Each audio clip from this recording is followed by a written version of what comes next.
In the fall of 1994, Michael Cremo, co-author with Richard Thompson of the highly controversial book, The Hidden History of the Human Race, embarked on a 3-month nationwide television and radio tour to publicize their work.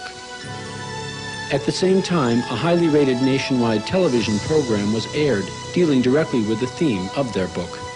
In the last 150 years, a mass of scientific evidence proving that people like ourselves existed millions of years ago has been systematically suppressed by the scientific establishment.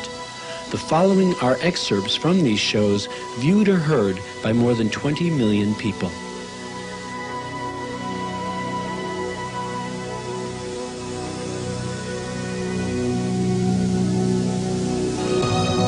Why would thousands of artifacts be ignored by mainstream archaeology? They show the unthinkable. Images of man battling with dinosaurs. Reptilian creatures interacting with men and women. Ancient inscriptions on stones depicting complex surgical procedures. And carved metallic spheres found in rock strata 2.8 billion years old.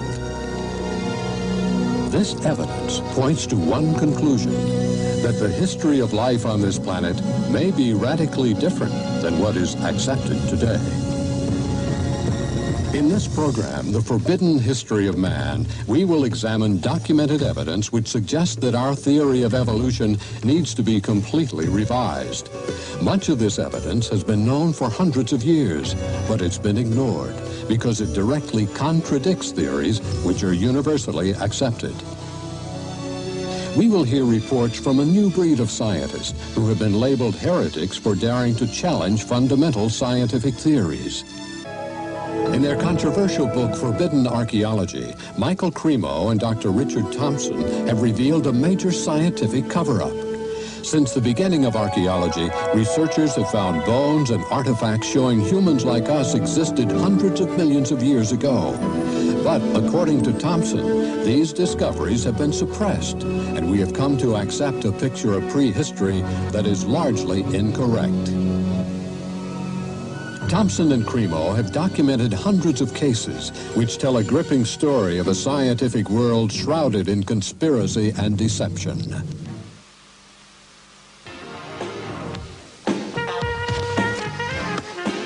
And welcome back to 43 Focus, and please welcome Michael Cremo, who's the co-author of this book, The Hidden History of the Human Race. Nice to see you, Michael. Good to be here, Gary. This, I believe, calls into question Darwinian's theory of evolution.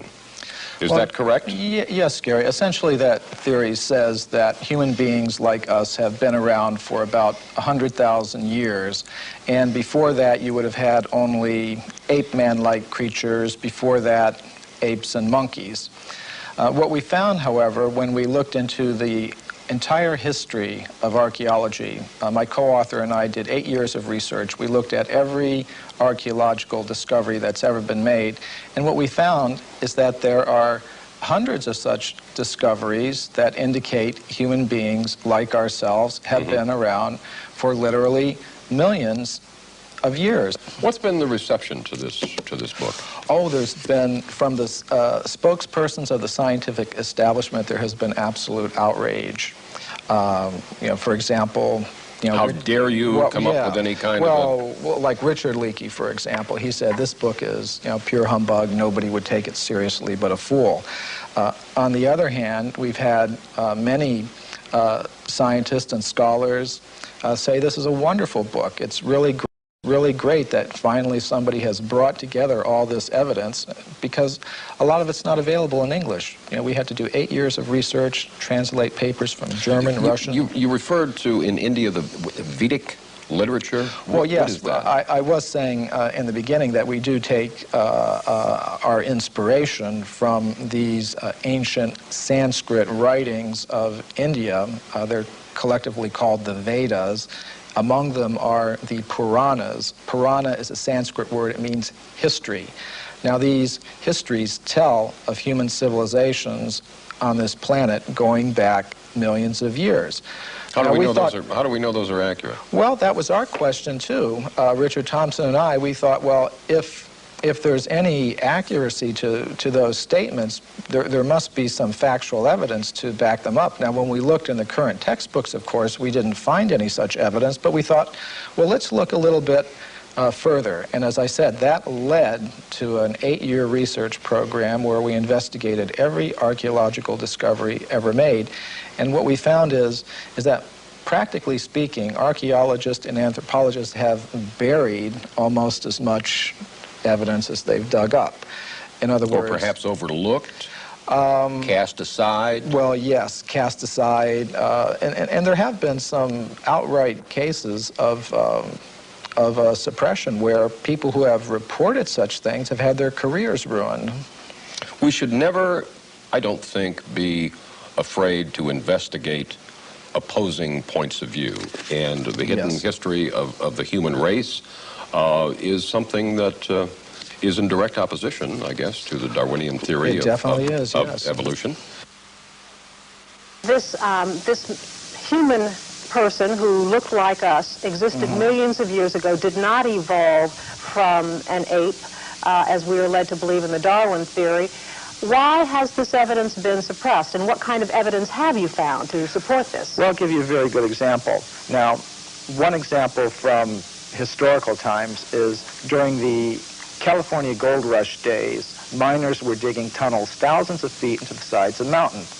Now, the rock in these mountains is over 10 million years old. So when they were digging these tunnels, they were finding human skeletons, they were finding stone spear points, they were finding mortars and pestles, hundreds of them at dozens of locations. Now, all these were gathered together, reported to the scientific world by J.D. Whitney, who was the state geologist of California. And he published a massive book about them by Harvard University. Harvard University was the publisher. Now, what happened to these artifacts? Why aren't they on display in museums? Why aren't our children taught about them in schools? There was a very powerful anthropologist at the Smithsonian Institution named William H. Holmes. And he said to Whitney, you, Dr. Whitney, if you had understood the theory of human evolution as we understand it today, you would have hesitated to announce your conclusion, namely that human beings existed millions of years ago, despite the imposing array of facts with which you were confronted. In other words, simply because the facts didn't fit the theory, the facts had to go, and so did Professor Whitney. But back then I would imagine that they did not have the scientific procedures to identify the exact age of bones and matter that we have today. So can you be confident that this researcher was able to give a time for these bones that were found? Yes, we checked with the modern geologists about the age of the deposits. Now, these things continue to be discovered today, for example. And a vast amount of evidence showing that human beings like ourselves have been around for millions of years has been systematically suppressed. And I can give you some examples. For example, in 1979, Mary Leakey, who's one of the most famous archaeologists of this century, discovered in Africa completely modern human footprints, no different from the footprints that you or I would make on a beach today. Now, the thing about these footprints is they were found in rock that was dated 3.6 million years old. And that throws out completely any idea of human origins that's current today. Why would anyone want information like that suppressed? What possible advantage would there be in that? Well, power, prestige, money, there's a lot riding on it. If even one of the hundreds of cases that we document in the hidden history of the human race were found to be true, accepted, that would mean that everything we've been told about human origins and antiquity for the past 150 years is simply not true. And I don't think that the current establishment is ready to admit that. How long ago do you think that this evidence was suppressed? I mean, is this something that's been going on for years and years? Yes, this has been going on for about 150 years. I'll give you another example. In the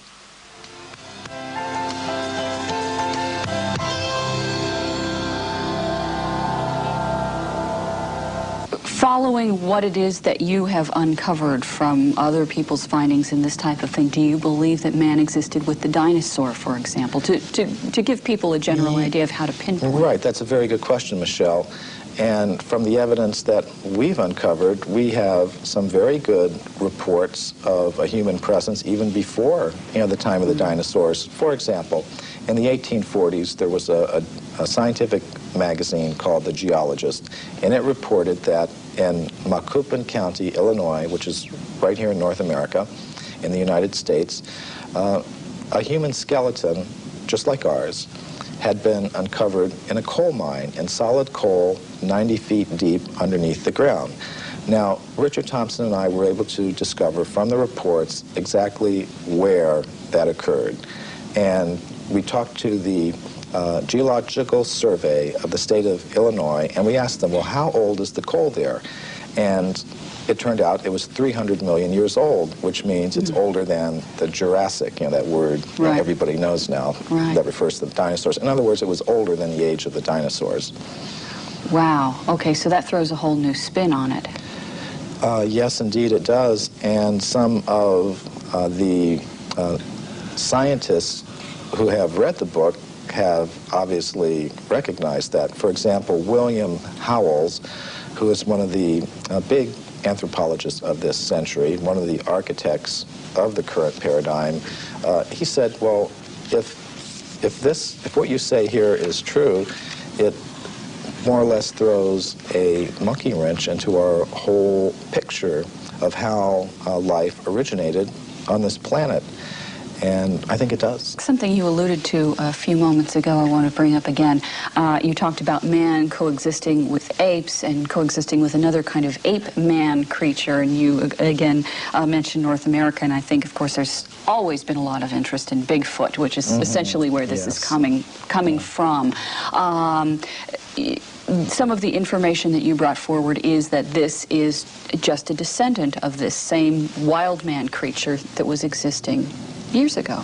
That's a distinct possibility. Now, when I first heard about this subject, I was extremely skeptical, but what turned me around is when I began to read reports about these creatures by very well-respected anthropologists. For example, Grover S. Krantz, who's at the University of Washington, up in the Northwest.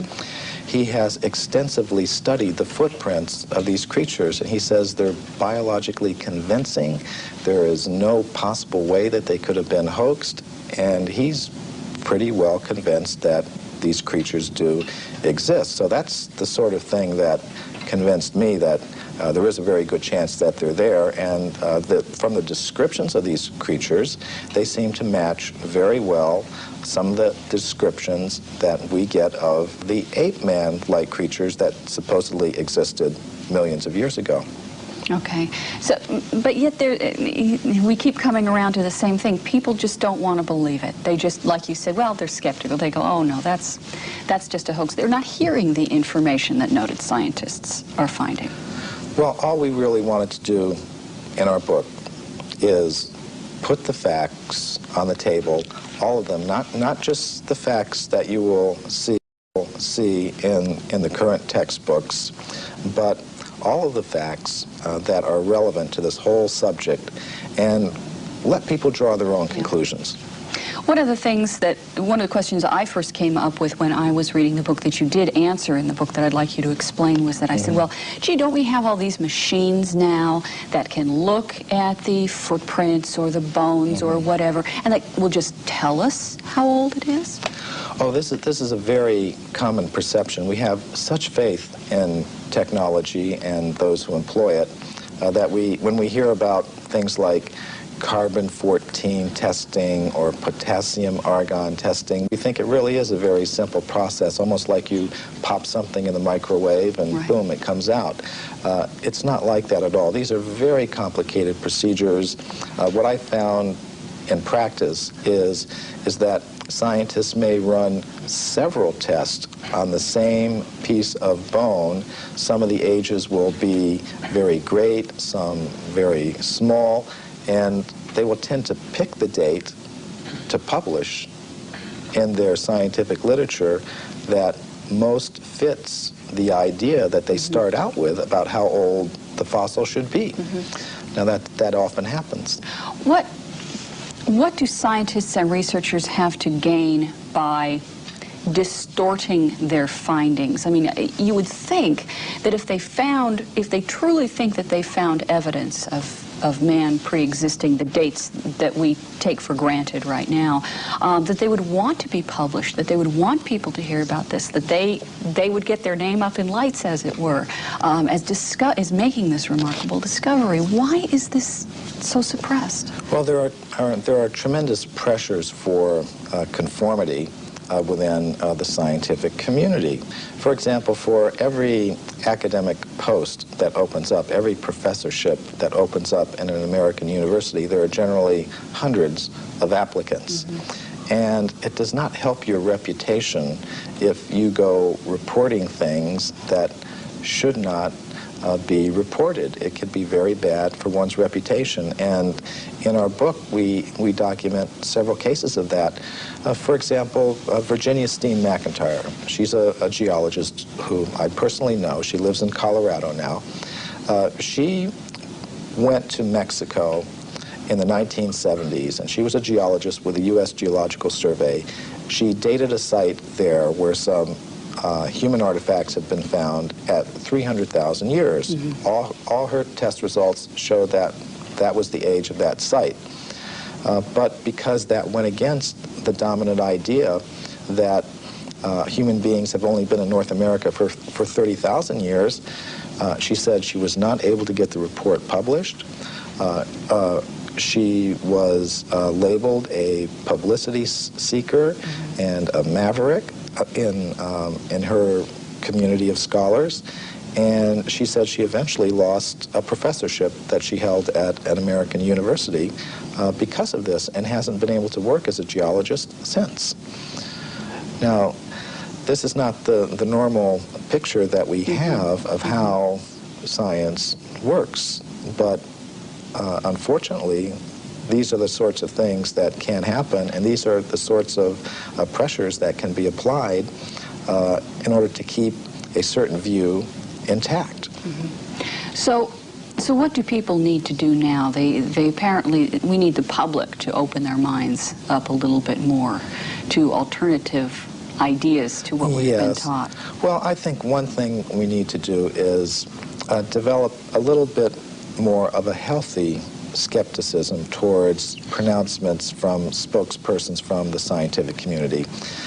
Just as we've learned not to accept without question every pronouncement that may come from the press secretary of a politician or the public relations office of a corporation.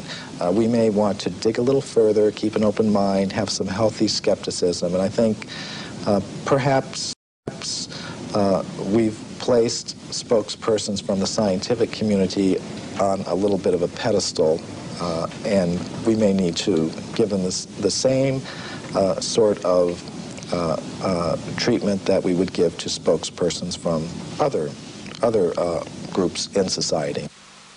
The Bible answers the riddle of our origin in 4 simple words: and God created man. Darwin looked at monkeys and saw Michelangelo. But for modern anthropologists who try to put a name and a date to the dawn of humankind, the answer is constantly changing. Fossils discovered recently in Ethiopia put our earliest ancestors at around 4.4 million years, but some scientists believe that there is evidence that we are much older than that. On an archaeological dig in Hueyatlico, Mexico, Dr. Virginia Steen McIntyre discovered tools that predated the earliest known humans. Her find created a storm of controversy. Don't really want to be in the center of a controversy. I never asked to be in the center of a controversy, but I'm here, and doggone it, I want to get the information out. I want to get at the truth. I guess that's what it is. Why does Dr. Steen McIntyre feel the need to protect her artifacts from her more mainstream colleagues? Why are contradictory findings being met with contempt instead of excitement? Some researchers charge it's because these new findings would turn modern anthropology on its head.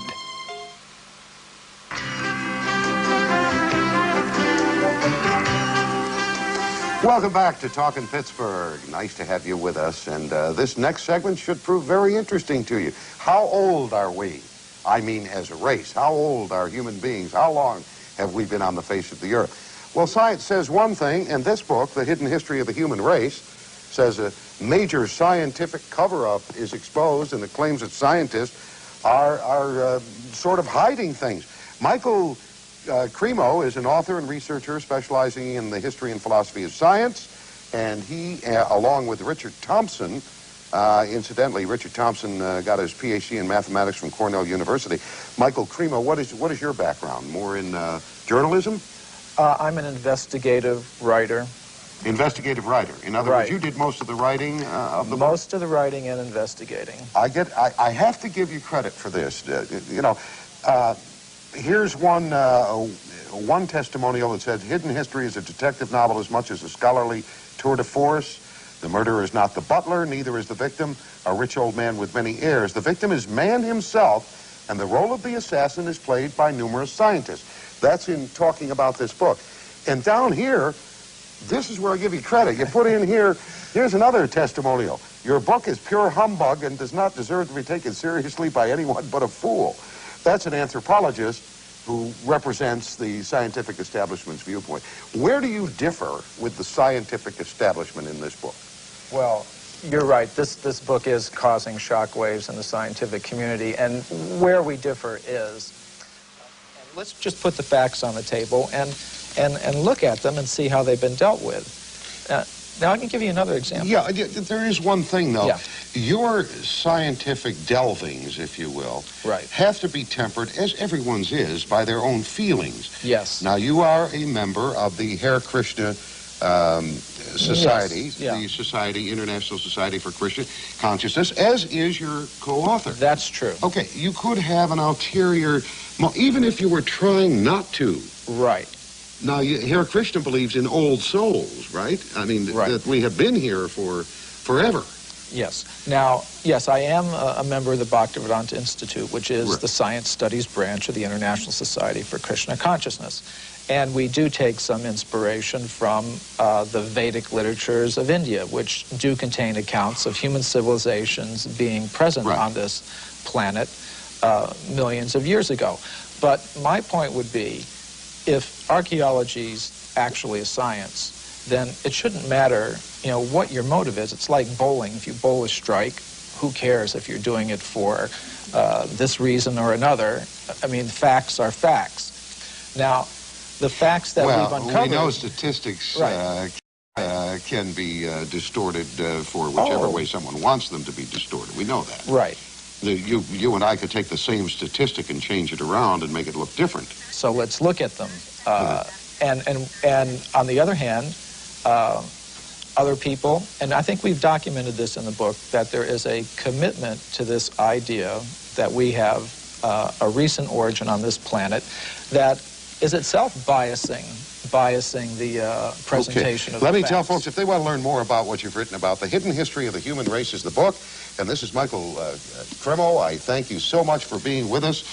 We have run out of time. Pleasure to have been here, Ron. Very nice to have you with us. Check it out if you're interested in the history of man and find out if you're 1 million years old, 2 million years old, or just 100,000. Have a wonderful day, a wonderful weekend. Stay tuned now for Dela Cruz. She'll be along in just a few moments. I'd like to move along here in some of the additional myths that you have listed here, Michael Cremo. You have talked in terms of the fact that scientists don't cheat. That's a myth. You say there's actual cheating going on. Oh, that's very well documented. For example, the Piltdown case is a very famous case that documents that. Now, what that has to do with is early in this century, there was a purported discovery of an ape man in England based on a skull and a jawbone.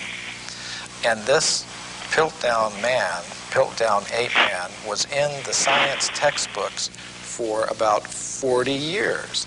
And then suddenly it was revealed that the British Museum had tested these fossils and determined that it was a very elaborate hoax. And many people have speculated about the identity of the person who was the hoaxer, and practically all of them center on different scientists in England, such as Sir Grafton Elliott Smith or Sir Arthur Smith Woodward, all very well-established scientist in England, because only somebody who knew the scientific method very well could have prepared these fossils in such a way that they would have fooled the scientific community all around the world for 40 or 50 years. So some scientist who wanted to perhaps give some evidence in favor of evolution, because there's not very much of it, invented this ape man, and in a very sophisticated way cheated, literally. And this is admitted by the scientists themselves. And there are more examples I could give, and we document many of them in our book, The Hidden History of the Human Race. Myth number 3, Michael, that you have written, evidence that goes against human evolution is reported only by crackpots. Now this is one of the standard techniques that the scientific community tries to use against anybody that reports something that goes against their ideas. They try to label them in a derogatory way without actually discussing the facts. And I think we've all had experience of that. But the real facts is that actual scientists have, over the past 150 years, reported many astounding facts that go against the theory of evolution. And the present scientific community doesn't want people to know that. They want to promote the idea that anybody that's against evolution is somehow or other a religious fanatic, a crackpot, but it's simply not true. And I've personally met scientists who have discovered some of these things, and what happens to them is it's very unfair, the treatment to which they are subjected. Okay, we're going to go to Anton in Brookfield, Wisconsin. Anton, how are you? Fine, thank you. Your comment. I've often wondered how the perfect complementary male-female systems of reproduction could have evolved from unintelligent life forms. You know, Anton, not only is that a good question, but also the point is if evolution occurred, it'd have to be simultaneous evolution of both species at the same time. Right. Because if it took 1 million years for the female to evolve, it would have kind of messed up the whole procreation thing, wouldn't it? Right. That's my question. A good question. Stay right there. Michael Cremo, your response. Well, I would like to put together a book called Darwin's Fairy Tales. And I think that would be one of them. You can just look at so many examples of complex structures and behaviors in different creatures, whether it's how the spider learned to spin its web, or how our human reproduction system came about, or any of these things. They're a complete mystery. They're not explained even theoretically by the evolutionist. And what they do is, when they want to explain anything, they just wave their magic wand and said, it happened by evolution. And that's why I call it Darwin's Fairy Tales. Well, I think it's time to begin to look at the implications of all of this. I can assure our audience that you have hundreds of similar cases, and obviously you are inspired by a religious tradition, as we mentioned that's correct. Earlier. You're a student of the Hindu Vedantic tradition. Right. It's very different than the Christian-Jewish fundamentalist tradition that insists on a divine creation that occurred some 5,000 years ago. The Hindu view of time is not linear as Western, as we Westerners conceive of time. It doesn't start with a big bang and end with a whimper. It's cyclical, isn't it? Yes. The basic pattern is cyclical. And this is actually the subject of a presentation I shall be making in New Delhi to the World Archaeological Congress called Puranic Time in the Archaeological Record. And the concept of time that you do find in the Puranas is, in fact, cyclical. Now, what might one predict from that?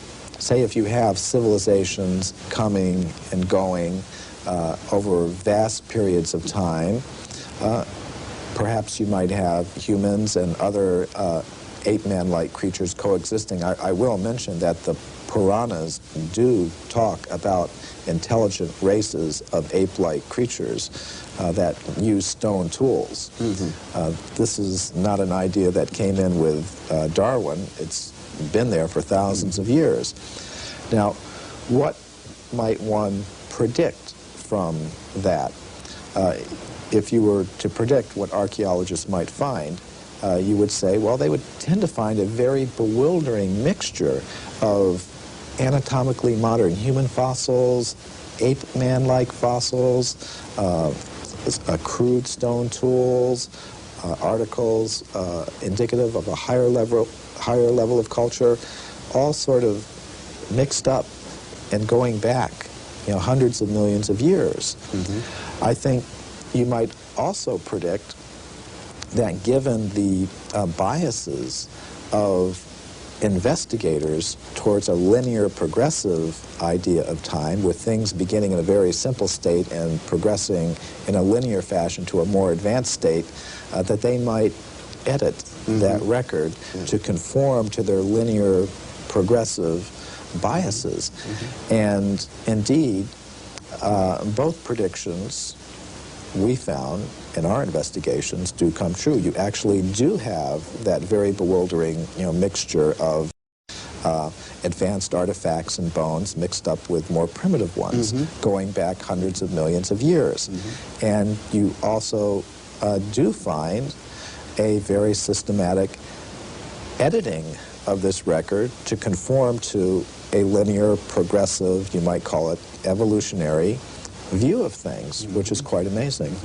Of course, if we have this sort of cyclical picture, circular picture of things, much of conventional science will need to be readjusted, and naturally, I suppose it's only fair to say that Vedantic thought has many other ideas about the nature of time and space, the nature of spiritual dimensions. I believe that your view of things would be that rather than say that humanity evolved from simple celled creatures, that in some sense we rather descended from spiritual planes. Yes, and this is a matter that...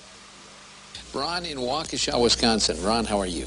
Yes, good evening. I'm just going to make a question here and then hang up and listen. Obviously, your two guests do not believe that we evolved from lower primates.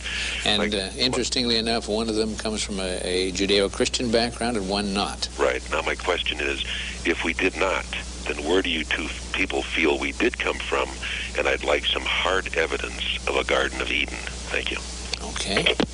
Actually, this is the subject matter of the next book that Richard Thompson and I are working on. We call it Human Devolution because from the evidence that we can see, it appears that if our origin is not on this planet, we did not evolve from apes on this planet. We come from a higher spiritual dimension of reality. There is creation involved. We have a relation with a supreme spiritual being, and that is what the actual evidence suggests. Now, to make a scientific case for that, we have to, first of all, show that there is more to reality. There is more to the human essence than just atoms, just chemistry. Now, this is another whole subject, and it took 8 years for us to do the research for the hidden history of the human race, and we wanted to do all that research so we could make a convincing case, and we're now in the process of making such a convincing case for human beings as being ultimately spiritual in origin, and we intend to make a very convincing case for that in our next book. All the evidence suggests that human beings as we know them, did not originate on this planet, but have come to this Earth from other dimensions. This network special will follow the efforts of a new breed of scientists who are courageously revealing a vast body of hidden knowledge.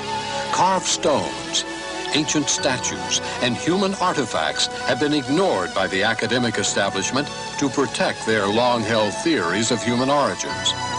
But should this evidence be allowed to speak for itself, the history of man on this planet may never be the same again.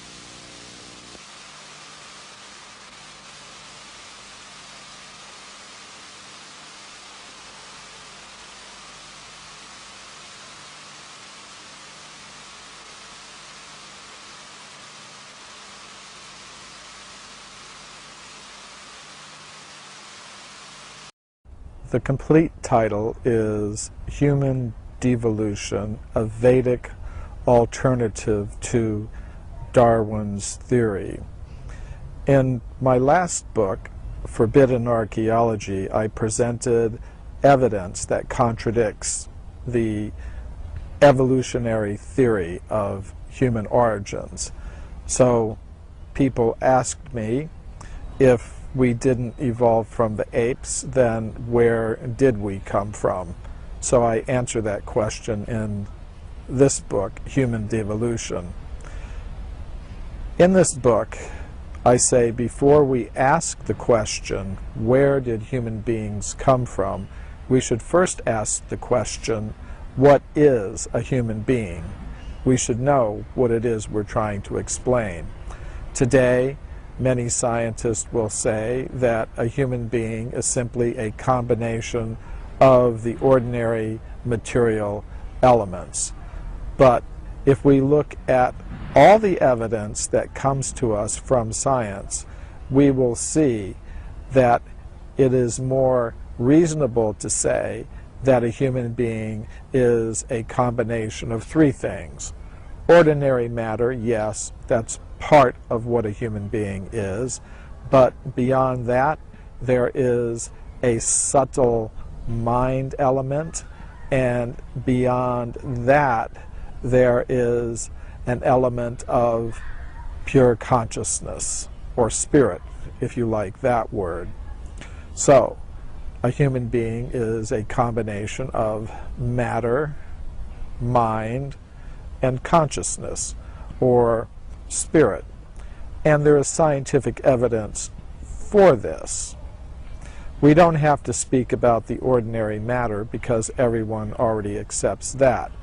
But what evidence is there for a subtle mind element associated with the human organism that can act on ordinary matter in ways that we can't explain by our current laws of physics?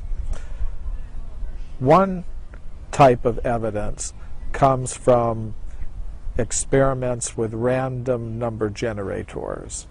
Robert John was head of the engineering department at Princeton University in the United States. He began doing some experiments with these machines. A random number generator is a machine that will generate a random series of zeros and ones. If you let the machines run by themselves, they will generate 50% zeros, 50% ones.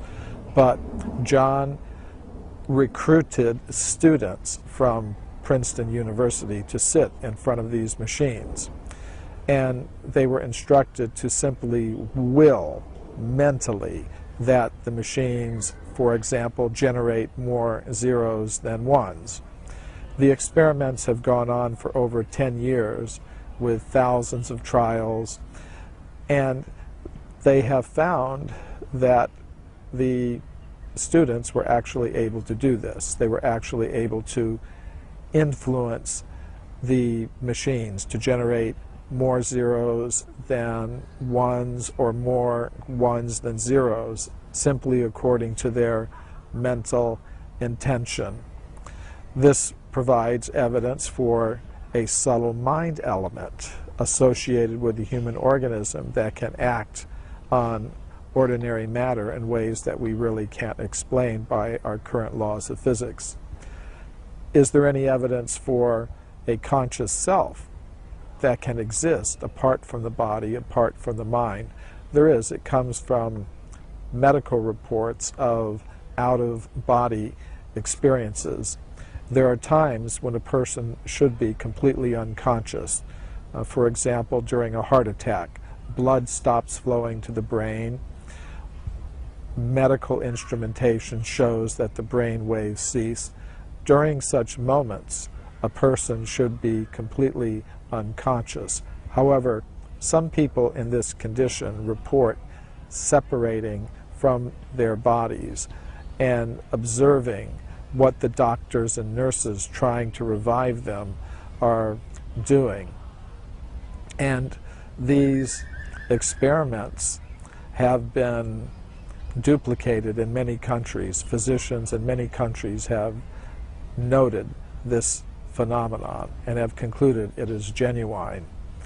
So if we look at all the evidence, we see that it is more reasonable to say that a human being is a combination of matter, mind, and consciousness than to say that a human being is simply a combination of the ordinary material elements. So then, if we want to speak about human origins, we have to explain where all these things came from and how they came together in the human form. So once we accept that a human being is composed of matter, mind, and consciousness, this leads to the idea that we live in a multi-level cosmos, where one level is dominated by ordinary matter and inhabited by beings adapted to the conditions there. That's where we find ourselves now.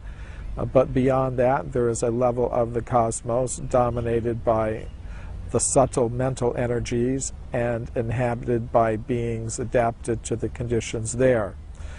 Throughout history, people have had different names for such beings. They have called them angels, gods, goddesses, astral beings. There are many names for them.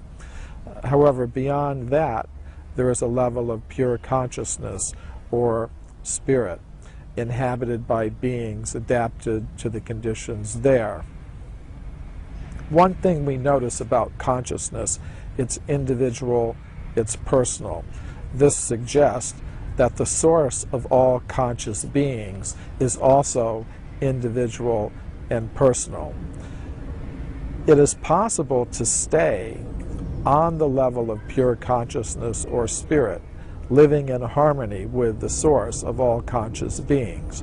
However, if a conscious self gives up its connection with the source of all conscious beings, it enters into the lower levels of the cosmos. It enters into the regions of mind and matter and becomes covered by those elements. So that is what I mean by devolution. It's the process whereby a conscious self departs from the level of pure consciousness or spirit and enters into the lower regions of the cosmos, becoming covered by the lower elements of mind and matter. So, to put it very simply, we don't evolve up from matter, as many scientists now believe. Rather, we devolve or come down from the level of pure consciousness or spirit. But it is a process that can be reversed. Every great spiritual tradition of the world has some process of meditation, prayer, or yoga which is meant to help restore the conscious self to its original position, to free it from its coverings of the lower energies. And that is the actual purpose of human life.